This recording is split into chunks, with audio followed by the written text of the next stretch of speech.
Bharatiya Janata party और Janata Dal United के बीच में जो तल्खियाँ हैं ये तो आप जानते ही हैं, लेकिन सबसे बड़ी बात यह है कि जनता दल यूनाइटेड के भीतर जो तल्खी है, जिस तरह से गुटबाजी हो रही है, उसको लेकर के कई ऐसे एक्शन रिएक्शन हुए हैं जो चर्चा के विषय बने हुए हैं। भारतीय जनता पार्टी के साथ तो निपट ही रही है जनता दल यूनाइटेड और उसकी पूरी जो टीम है, उसके साथ ही अपने खास करके पार्टी के भीतर भी कई मोर्चे पर नीतीश कुमार और उनकी टीम को लड़ना पड़ रहा है, जिसमें आपने देखा होगा कि किस तरह से आरसीपी सिंह को लेकर के मामला सामने आया। आरसीपी सिंह के राज्यसभा नहीं जाने के बाद पार्टी में बहुत तरह की बातें हुई और कहीं ना कहीं एक्शन लेना पड़ा पार्टी के वरिष्ठ नेताओं को, और ख़ास करके बिहार प्रदेश के जो अध्यक्ष हैं उमेश कुशवाहा को, उन्होंने एक्शन लिया था और अजय आलोक को पार्टी से बाहर का, उनके पद से बाहर का रास्ता दिखाया था।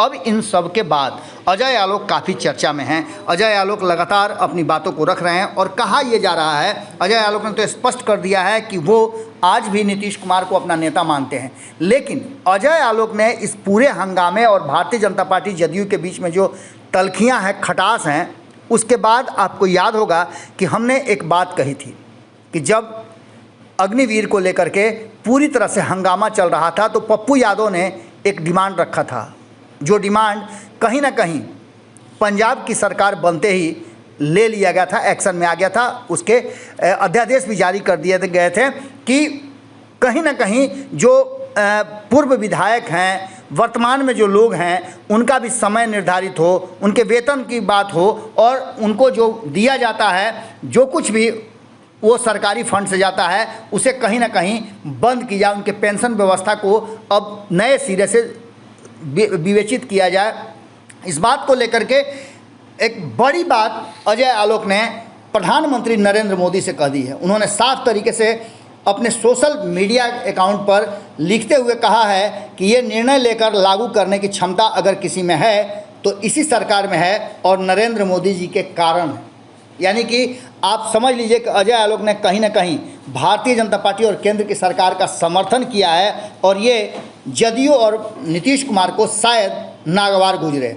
अजय आलोक ने लिखा है कि अब उपयुक्त समय आ चुका है और देश भी तैयार है, जनमानस की चाहत है नरेंद्र मोदी जी की जो सारे पूर्व एमएलए, एमएलसी और एमपी की पेंशन व्यवस्था खत्म करने की जो बात कही जा रही है, जो चर्चाएं चल रही हैं, इसे इसी मानसून सत्र में लागू करें। इस पूरे मामले को लेकर के उन्होंने स्पष्ट तरीके से इस बात को कहा है और कहा है कि अब देखते हैं कि इसमें कौन गला फाड़ता है और कौन चिल्लाता है।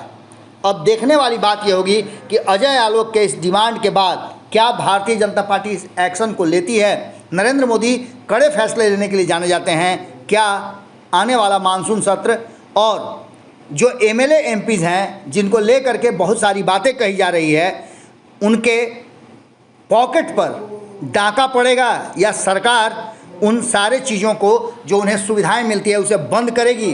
अजय आलोक तो स्पष्ट तरीके से कह रहे हैं कि नरेंद्र मोदी इसके लिए सक्षम भी हैं और करेंगे भी। क्या होगा ये तो वक्त बताएगा, लेकिन अजय आलोक के इस ट्वीट ने कहीं ना कहीं उन लोगों के लिए बेचैनी जरूर बढ़ा दी है। जुड़े रहिए भारत लाइव के साथ, खबरें लगातार जारी हैं। अगर ये वीडियो पसंद आई और वह बिहार के राजनीति और बिहारियत से सरोकार रखेनी तो सब्सक्राइब बटन दबा के चैनल के सब्सक्राइब कर ली।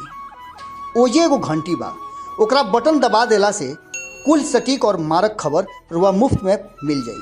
अगर रुआ पत्रकारिता के हमनी के नया प्रयोग में सहयोग कर चाहतानी तो ज्वाइन बटन दबा दी। पेटीएम नंबर नोट कर ली 9386816700। धन्यवाद।